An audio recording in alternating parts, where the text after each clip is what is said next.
Yes. Good morning, everyone. This morning's talk is by Bill Bengston, and it's entitled Leaving the Critics Behind, Transitioning to Pragmatic Application of Scientific Anomalies. So, Bill, I think I'll give you a microphone. No, I got a mic. Oh, okay, yeah. I guess you won't. Or I can throw my voice or something, yeah. Fourth day, huh? Buns of steel, are we going to make it through this thing? Okay. Well, I thought I'd make a couple of presidential comments. That'll only take about 10 seconds because I don't have much presidential to say. But I would like to talk about, first, a grand philosophical question. I'm going to tell you an anecdote, and then I'm going to transition to some current research that I'm working on right now, which I think will illustrate the transition to pragmatic applications. And I'm going to encourage folks to start shifting a mindset a little bit. So first, we'll start with the grand philosophical question. That is, of course, was Dylan right? My experience is you can find the answer to almost any question looking at Dylan's lyrics. But in this particular question, are the times changing? And by the times changing, I'm talking about, are people out there in the world, in the real world, becoming softer in their attitudes towards scientific anomalies? And I would suggest to you that they are. And the question would be why? And that would be for a different talk if you gave me a couple extra hours. Is it because the folks in this room and elsewhere have accumulated so much data that it's hit a critical mass? I don't think so. Is it because science advances one funeral at a time? That's a possibility. And I would argue that there's a change in the culture. And the change in the culture, the background assumptions, the kind of faith-based assumptions that people have about the way the world works has been transitioning. And that would be an interesting question for the sociology of knowledge, but again, that's not the point here. So I can make it simpler by just telling an anecdote. Here's the anecdote. A few months ago, I was invited to give a talk to the startup Institute for Venture Science. Everybody in the SSE knows about that because I've sent out an email blast saying we got money, anybody want any? If the PA doesn't know about that, I'd be happy to tell them. So the Institute for Venture Science is started out of the University of Washington, and it's spearheaded by Jerry Pollack. And the general idea is, can we raise a lot of money, get a big endowment, and do multiple sites of the same question over multiple years? And they have a very humble goal of raising $10 billion. And that's probably more than most of you carry with you today. So I was invited out there, and the general idea is we're going to invite a bunch of people who have large checkbooks. Can they come hear venture science? Can they hear interesting new stuff? And will they write checks in support of that? Can we change the world? That's really the idea. So I was invited, for better or for worse, to be one of the speakers at this thing. About 100 people are there. I got to get off this stage. About 100 people are there. Different ages. So most of the folks there were on the back end. Some folks were on the front end of the life cycle. And I went on, and for a reasonably long period of time, talking about 35 years of healing research and all its promise and all this kind of thing. And I'm telling what I think are reasonably interesting phenomena. So for example, just on this one, pardon me if I go analog, does a state of mind work? Does it matter? And so I have data for this, and I have data for this, and I have data for this, and I have data. So I'm presenting data, and I'm overwhelming them with data. And the older folks are flopping on the floor. They're excited. But then I was assigned to a table of 12-year-olds. So under a certain age, everybody looks 12 to me. So I was assigned to rich 12-year-olds, and they had little alligators and stuff. And so we're sitting around a table, and I'm supposed to talk about the stuff, and they're 12. And so I'm saying, well, isn't that interesting? Isn't that interesting? Isn't that interesting? And so they're looking at me blankly, and they go, yeah, that's real interesting. Yeah. Isn't it obvious? And of course, I've been working 35 years trying to get this stuff nailed down, and they're going like, that's pretty boring, and boy, you're old. We know that this stuff is real. Give me a break. So the only question is, what can you do with it? I mean, the stuff exists. Give me a break. Of course there's healing. Of course there's remote viewing. Of course you get consciousness can do it. Give me a, how old are you? You know, is basically the question to me. And I'm going, well, you know, I'm getting older. Yeah, but it was a clear generation. So they want to know, what can you do with this? The second thing is, can we experience it? And that's their mindset. So I'm going graphs, charts, things, tables, you know, the protocol, and they're going, oh, yeah, who cares? Give me a break. The stuff's obvious. What are you going to do with it? So what I'm going to do with it, I said, well, you know, I actually have a research protocol about that, and I'm actually working on it right now. The other stuff is more fundamental, but can we develop practical applications? I think it's a reasonable question. And it appeals to younger folks. After a certain age, I don't know what it is, but it can be investigated. If we can get, I mean, seriously old, like 40. So for today, I want to say, let's see, can we do this? Are there data that suggests healing can be stored and it can be applied? And how do we solve that problem? Now, I'm not going to give you the answer. I'm going to say, here's what I'm working on. Can we build a killer app or a healer app? Can we deliver healing? That's the question. So I'm going to focus on some cancer stuff. SSE folks have seen some of these before. PA folks may not. This is the I got my analog. This is the number of formal experiments on mammary cancer done at. This is the number done at. So all I'm trying to say is I've done a lot of stuff, done a lot of work, and I'm going to show you some ugly pictures of animals.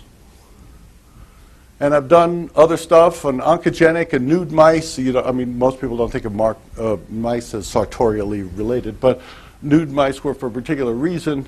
I've done a lot of different stuff in vivo and in vitro. And I'm going to focus just very quickly on some of the data. So we'll show you what is it that we're trying to record, what is it we're trying to store, and what is it we're trying to deliver.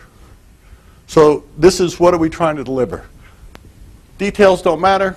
We're taking mice models that are off the shelf that have lifespan of about a month. They die after about a month. You inject them with cancer, they die. So we have a mouse, and this is what happens, and the tumor gets bigger. It's an ugly way to die. The mouse dies from having its internal organs crushed and or malnutrition.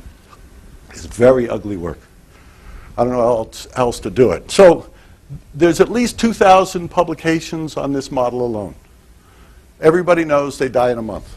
So it's ugly. Oncology research, you're trying to figure out how to get the lifespan longer, all this kind of stuff. Rodents don't like it, and they say, you know, give me a break. Make it stop. I'm trying to make it stop. So the answer, it turns out, is healing. So you get, and Margaret Moga took this picture, and as Margaret will point out, if you get really good-looking people to put their hands around a cage, we never figured that out, did we? Why ugly people can't heal? So if you get really good-looking people to put their hands around the cage, you do a particular healing technique, which I'm not going to talk about now, weird stuff happens. And what happens is this. The tumor grows. The tumor grows. The tumor starts to slit open. The tumor opens. And here's the kicker. And the mice are cured for their lifespan. Now, I'd like to point out something from a parapsychological point of view. This is not PK. Healing doesn't happen the way I want it to.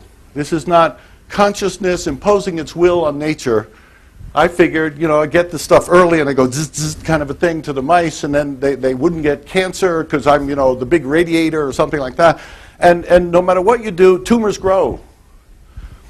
And they go through this ugly transformation, but the mouse is actually healthy. And then the thing implodes. So it's not going according to my will. Healing is not PK.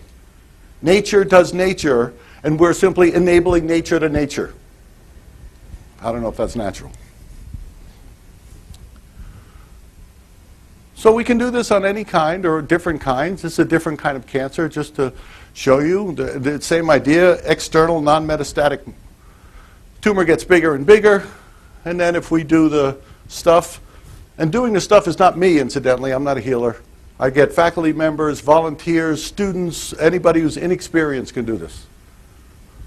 These mice, they get cured in a couple of different ways. We don't know why. The first way, you got a tumor, and then it's like somebody lets the air out. And then the mystery is that an arrow appears to grow on its back. We don't know why that is. It's the arrow I'm after.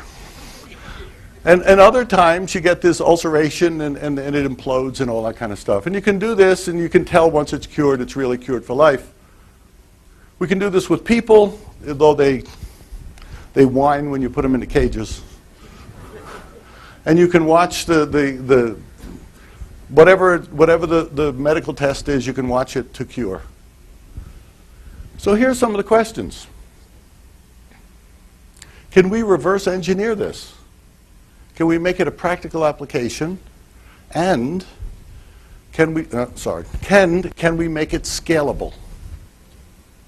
So can we distribute this widely? So healing isn't A treating B. Healing becomes a system. And how do we engineer that system? So, should it be through biology? Should we make a gizmo? Now, I'm not going to give you the answer by the end of today because I don't know the answer. I'm just showing you a line of research. So in order to make this work, you got to be able to store it. And you got to be able to access it. And the storing seems to occur in both biology and stuff. Stuff is a technical word. So from biology, and this is from a whole boatload of experiments, no mouse has ever had a recurrence of cancer, and we're talking hundreds and hundreds of mice. They're immune to repeated reinjections of the cancer. Now that's reasonably interesting. An infected mouse can be cured by cell transplantation from a treated mouse. That's reasonably interesting. We can kill the cell line so it no longer seeds forward. That's reasonably interesting. And maybe, who knows, and this is speculation, got to get my pointer. Maybe it's an immune response. Maybe it's a cell signaling problem. Maybe it's I don't know. But I can make a distinction here between basic questions. I'd like to know, is the cancer being cured by through immunology? Is it being cured through A, B, C, or D? These are basic questions, but even if we don't have the answer to the basic questions, can we reverse engineer it anyway? I don't know how aspirin works, but if you take it, this happens. So a basic question versus an applied question. I'm in favor of both, but right now I'm emphasizing the applied question. So even if we don't know what we're doing, can we reverse engineer it? So you can do this, for example. You take a mouse. This mouse has been treated by the healing stuff.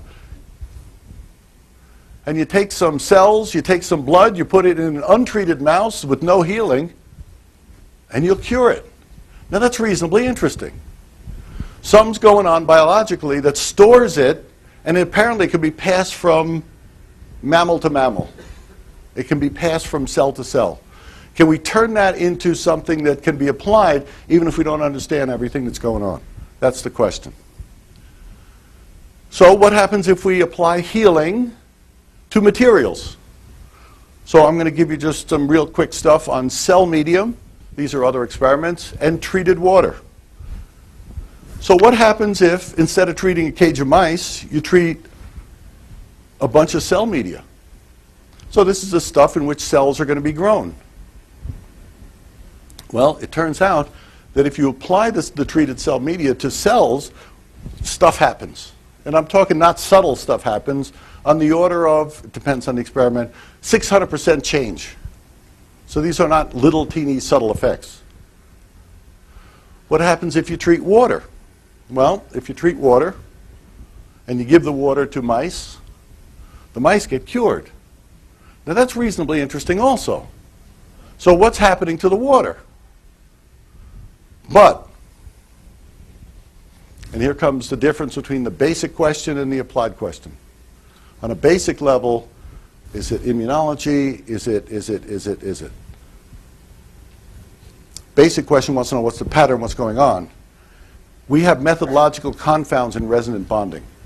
Resonant bonding means that in our experiments, mice seem to get bonded. If I treat one mouse, I'm treating all the mice. Physically separate mice seem to get better if they're in our experiment.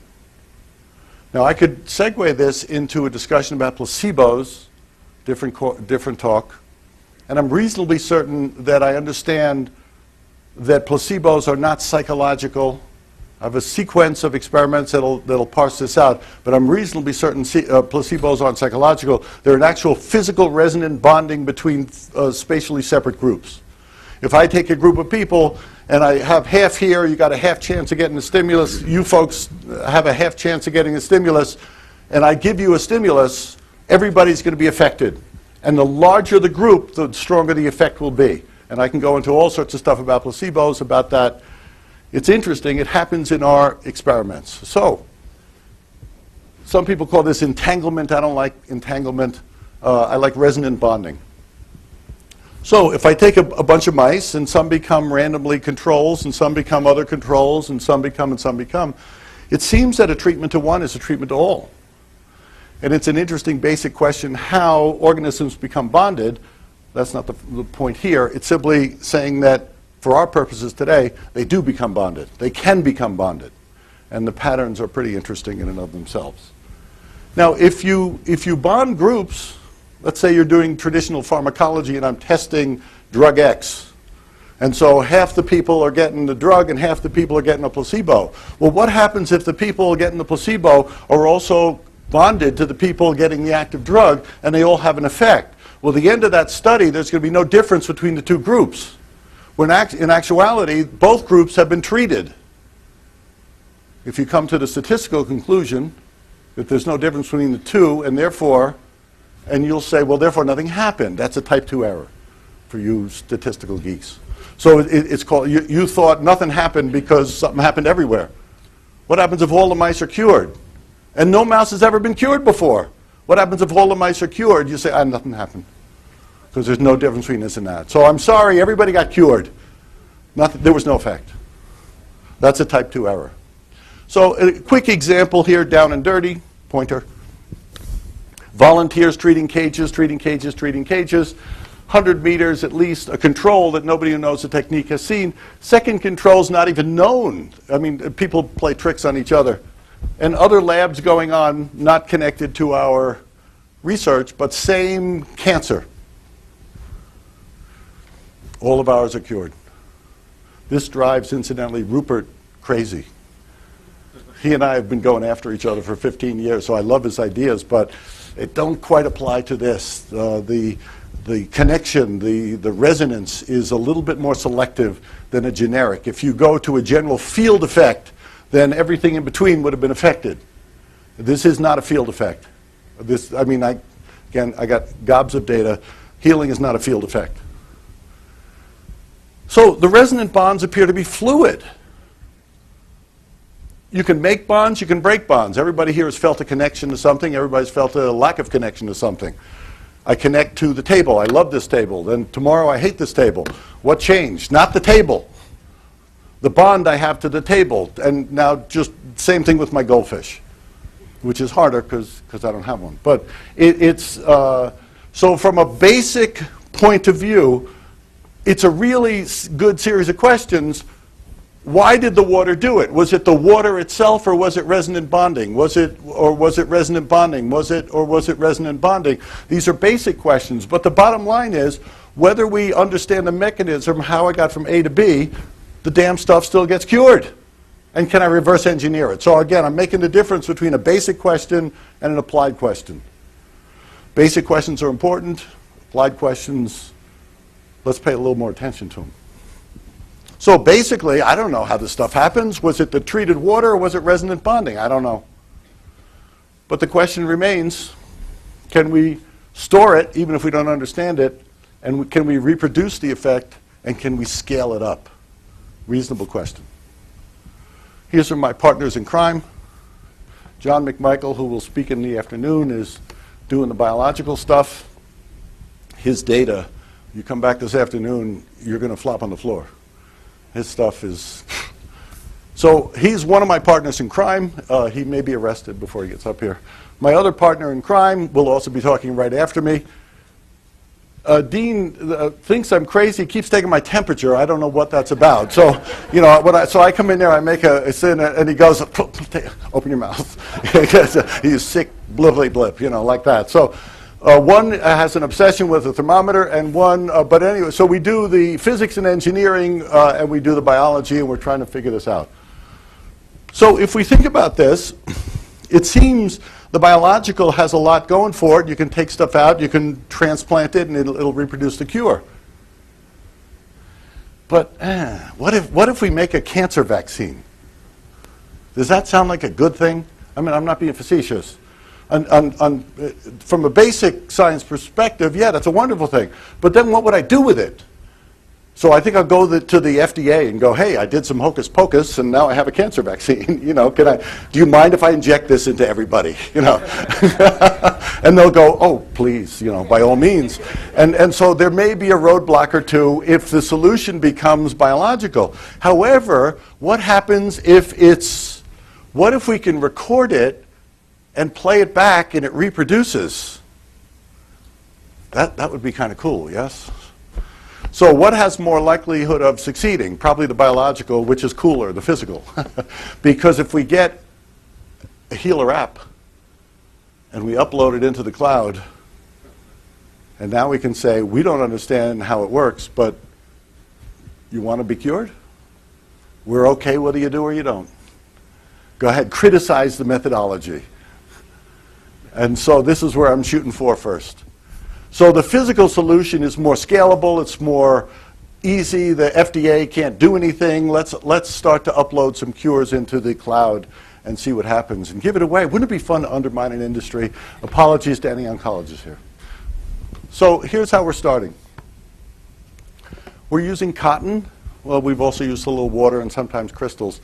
But the question is, well, the reason for cotton is anecdotally and also experimentally, going back to the great grad at McGill University a half century ago, cotton seems to be a very good storage vehicle. Basic question, why?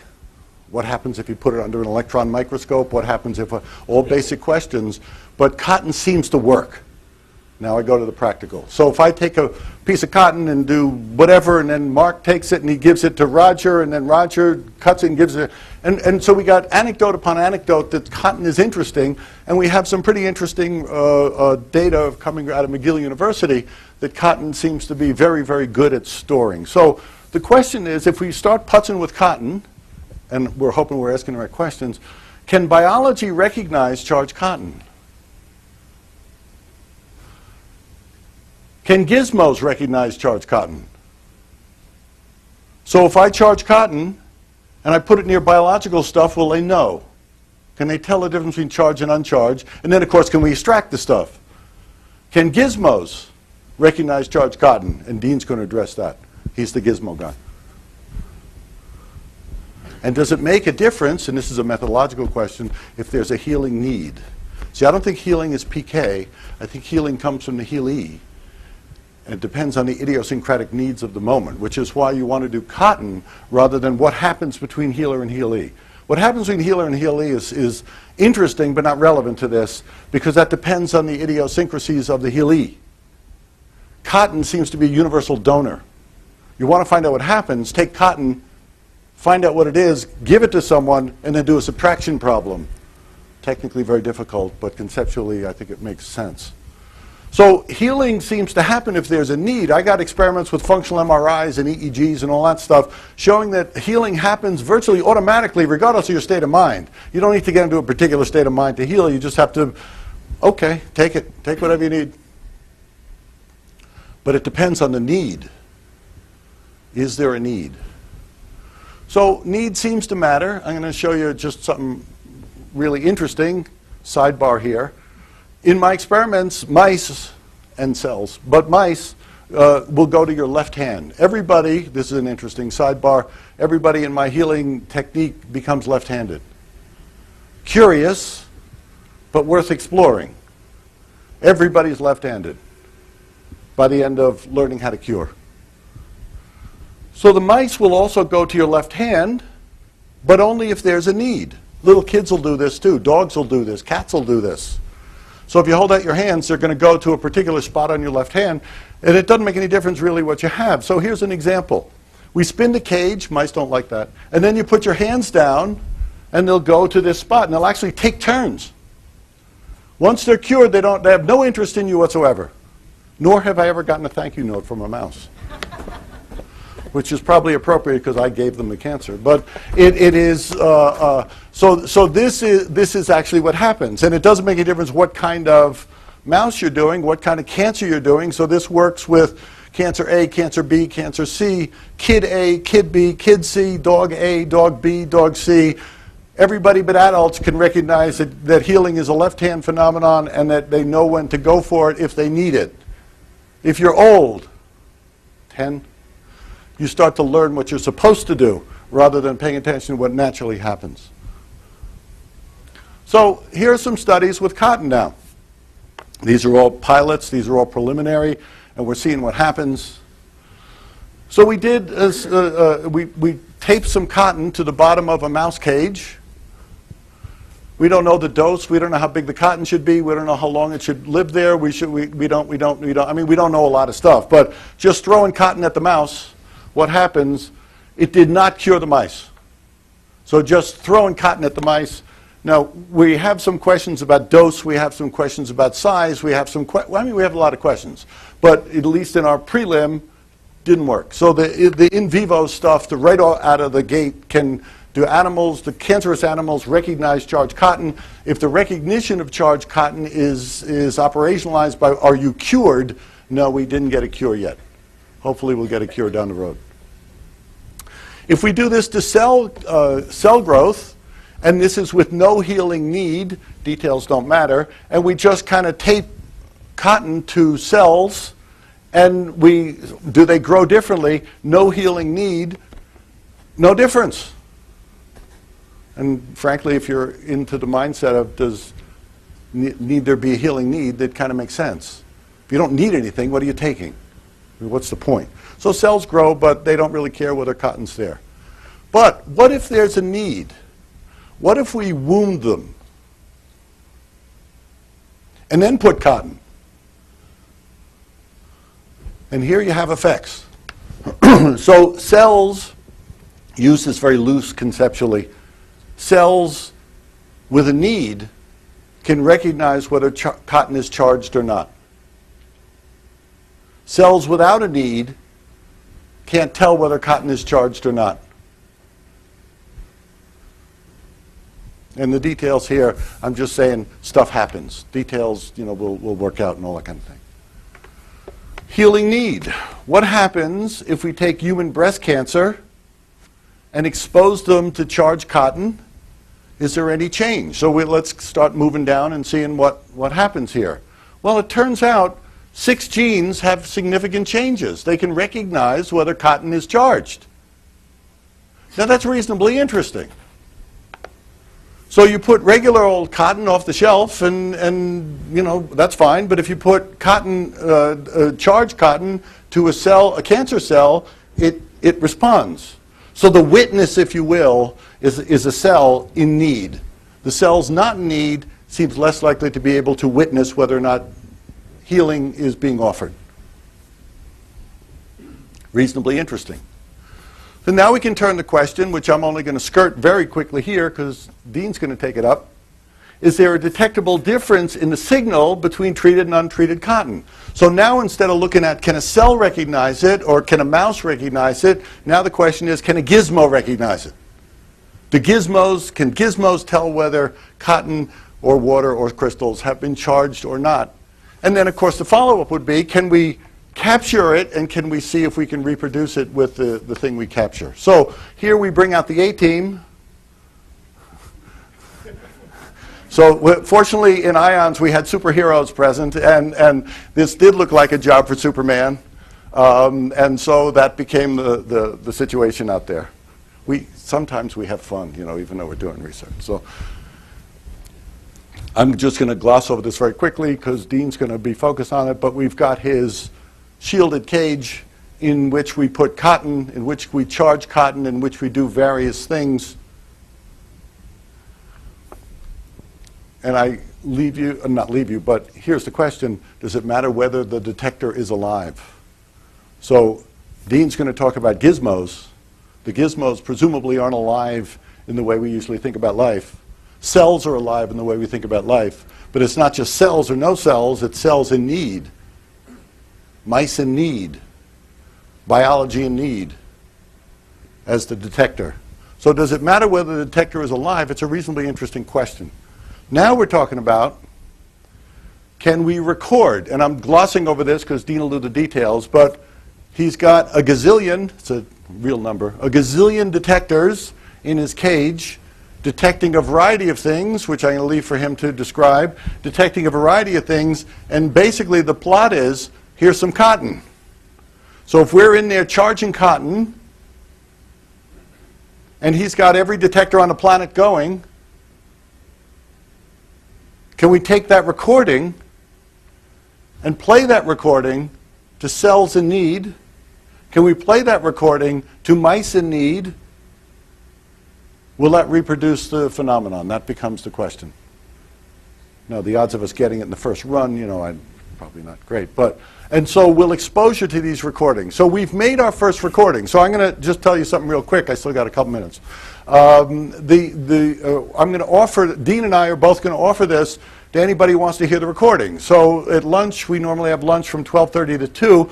We're going to set this thing up so if you want to hear some of our recordings and see if you start flopping on the floor, we're going to play it at 1:30. So if you come back, you want to come back a half hour early from lunch, you can experience. We're going to put them over the big speakers, and you know we probably lose half of you, but you know it's for science. So if you want to hear this, we'll see if we have any miracle cures and all that kind of stuff. So the question is, will exposure to these recordings reproduce the biological responses?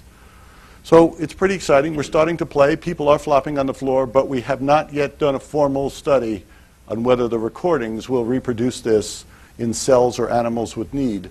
And will it make a difference whether they have need or not need? That's starting in, we hope, early September. We should have the answer by the end of October, something along. So this is a work in progress. And again, my point has been to make a distinction between the basic questions, all beautiful, but let's move on. Let's start to apply this stuff. It's a ridiculous question. Does healing happen? Give me a break. That's just not interesting. The basic questions behind how it happens are interesting, and the applications of it are interesting. But if there are critics back there who go, well, I'm not sure about healing, well, then they're idiots. I mean, this would be like saying we need one more remote viewing study to see whether or not there's such a thing. Can consciousness affect random number generators? Well, we only got 30 years at Princeton. I think it's the 31st year that would convince me. You know, I mean, it really sounds silly. So if there's a critic back there who goes, I wonder if consciousness can act, get away from me. Enough already, folks. Psi exists. Let's move on to the more interesting questions. Healing exists. Let's move on to the more interesting questions. In this particular case, I got half of me, I think I'm bipolar, I got half of me who's very interested in the basic questions, but what the hell, maybe we can make a healer app. And then let the critics not use it.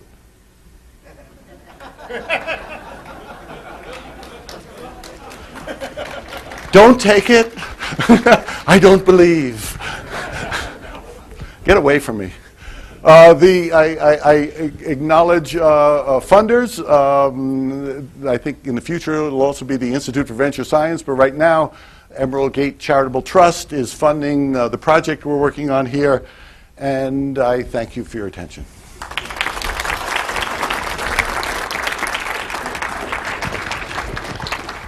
Thank you, Bill. Some of the questions, and if there are questions about the gizmi, then I'm going to deflect that, and then Dean will handle those. But just in terms of the plot, go ahead and give me a hard time. Doug. Okay, I'm going to start. I admire your work, but listen, there's a rich history of intentional healing for humans, and I'm going to make the point, humans are much more complex. I know a good friend who's a spiritual healer, we could use that term, and he's had 30 years experience, and it's much more complicated with humans. I'll give you one example. and I've done some of this myself, you can create instantaneous healings. For most people, they don't last. You need to do something over 20 or 30 days, something like that, to get the intentionality, because there's lots of other stuff going on in their own creating this, okay, say, affecting the field. And I think if you're going to go forward, you got to get working with some of the people. There's a rich history in intentional healing, what works and what doesn't work. And I could hook you up with a guy who has 30 years experience there. A really interesting question, and there's a lot of them in there, and then, you know, so we Yes. keep it going. But a really interesting question that I'm not aware of any studies on is comparative healing. So, for example, my technique, and I'm ducking what it is, I'm not hiding it, I just don't have time. My technique does X, Y, and Z, and other techniques don't. But they're better at A, B, and C. So why is healing touch able to do this and I can't? Why can I do this but Reiki can't? These are really interesting questions. If we get the protocol here, though, imagine my stuff seems to work very strongly on cancer. I don't know why. It'll also work and do Alzheimer's. It'll also work, and I can give you a list of things it'll do. I can also give you a list of things that it doesn't seem to do. But maybe other techniques will do it. And if we can get the protocol down and we can store the stuff, maybe the application will be, you take the stored Reiki for this, take the stored for that, take the, and so we're talking about, you get the point, go. Thank you, Bill. The slides showing the breast cancer, is that your work? And that was healed with intention? Yeah. I started clinically out of curiosity, tried to disprove this. I'm a skeptic. Okay. I can't make the data stop. And So I come from this skeptically, and so I started out, and I didn't go to mice until I had done several hundred humans. So Several hundred humans, who I agree are more difficult, but after several hundred humans went into the lab to try to figure out what is this stuff, because it doesn't make any sense, and I don't believe Bill, it, I experience it. Bill, is that person still alive, and what would stop them from, at home, taking a sample from themselves and injecting it into somebody who needed healing? What would stop them from doing that is probably sanity, but as far as I'm aware, and the problem with people is that there's a file drawer problem, but as far as I'm aware, I mean, in 35 years, no one has ever gotten anything back. Whether you could just start a conga line of injections, I don't know, but that goes to, well, then you got the FDA, as opposed to, what if I hear the app? You can't control the app. Again, I'm not trying to fix people, I'm trying to undermine an industry. I really like that idea of getting around the FDA by not using a compound, not using a device, so it doesn't require any approval. So good job there. It hasn't worked yet, but thank you in anticipation. That's right. Yeah. So there's dozens of drugs on the market that they don't know how they work, but they keep selling, and in our medical culture, we don't need to know how something works to take advantage of it. No, but you have to get through certain hoops, and you'll see, again, John McMichael's stuff is astonishing, but they're still working out what's the mechanism of action. Right. Does the stuff work? It's not an interesting question anymore. And it's been demonstrated that animal models are not representative, are not good models. So what's the word you don't like entangled? What's the word you use? I use resonance. Resonant. So think about what kind of results you might see if your healing didn't have resonance with the slaughter of all of these mice when it's not. Oh, absolutely, yes. And the mice work is horrible. I agree. And we try, as quickly and as fast and as little as you can do, you try to get out of that stuff. Okay, I good. completely agree. Good. Yeah, so I'm not advocating this. I'm saying I don't have a plan B. I mean, I'd try it, you know, if we could get like a bunch of freshmen. Yes. Sorry, John. Yes, Bill, this is wonderful research, and I'm really happy to see that you're pursuing this. I just had a question. Are you going to be testing the recordings, you know, using analog recorders as well as digital? Because there may be some things that analogs will pick up that digitals can't. Dean's recordings are digital, but we have the idea, and we've kicked around the idea of analog, and I may be doing some different kinds of recordings reasonably soon, just trying to, you know, I don't know what's going to work, and do it digital and analog, and we don't know, but yes. Hi, Dr. Bengston. We don't use doctor in the SSE. Sorry. Yeah, it's Bill. What you're doing is so important and phenomenal. I just don't quite understand why everybody isn't studying you and your work. Well, I'm not interested in being in that cage, you know, with I know the, yeah, I'd rather be the investigator. Oh, yeah. I just have two questions. One, when you have a healed mouse and you inject something to an unhealed or untreated mouse, is it blood or is it tissue cells that you're injecting? Yes, either. Either one? Yeah. So anything you inject from... Don't know about anything, but we've done cells as well or as blood. Second question, the idea that the mouse is, once treated, is then, or cured, is then, has lifelong immunity is incredible. And is it immunity to that particular same Don't cancer? know. Okay. Yeah, I know the question, I have a whole scroll of basic questions I need to ask. And one of them is the immunity cross cancers, but I don't have that done yet. That's up there, very high up on the want-to-do list. So if you've been fixed to breast cancer, can you get the other kind of cancer? Don't know. This is also partially an answer to the previous question of why isn't everybody studying this. As some people know, I'm now working at the Kentucky Cancer Registry, and my bosses are mainstream cancer researchers. I've tried talking to them about SSE stuff, and they're completely uninterested in anything that hasn't been replicated in peer-reviewed journals. Mm-hmm. And, of course, you've done a lot of presentations at the SSE. Presentations at these conferences aren't peer-reviewed. I'm aware of one article in the JSE which is peer-reviewed, but isn't terribly impressive to medical researchers. And I believe you've got one article in Explore, which I don't remember whether Explore is peer-reviewed or not. It is. So, also alternative and complementary medicine. So there's more than probably you're aware of. yes, there is more than I'm aware of, and I'm grateful that you've got more peer-reviewed publications. I'd like to get a list from you. Yep. About a dozen. I'm first of all amazed, but I'd like to ask you if in your work you've attempted to have someone who had, like a human who had cancer, apply your technique to a mouse, and then there could be an assumption that some of the people that you had getting successful results might have had undiagnosed cancers. Right. I wonder if you've addressed that. Never done anything like that. Have people who have there are certainly people who have used to have cancer learn my technique, because I very much encourage with people, if you're going to do this, that do it yourself. You don't need me, and you need to be a participant in the process. But I don't know whether that changes their treatment of something else. That I don't know. If you used a cancer patient on a healthy mouse, Right. would that induce, if you didn't get a healing from a cancer patient Yeah. into the mouse that was Are you asking, can you store the bad stuff and transmit it? Yeah. I don't have any formal experiment. I would be willing to bet the ranch the answer is no, that you'd be fine. Yeah.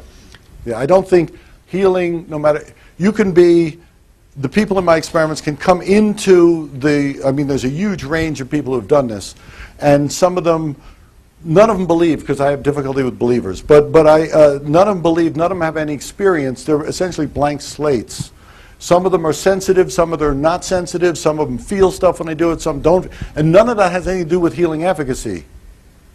None of those things matter. And sometimes they're sick. People get sick. I don't think it affects their treatment at all. In fact, if anything, I think probably treating someone when you're sick will be beneficial to you. Thank you, Bill. Thank you, Bill. And just before you leave, I would like to give you one caution. Dating back to the 20s, there was a guy prosecuted for having treated and cured a young boy of eye issues. So do healing stuff.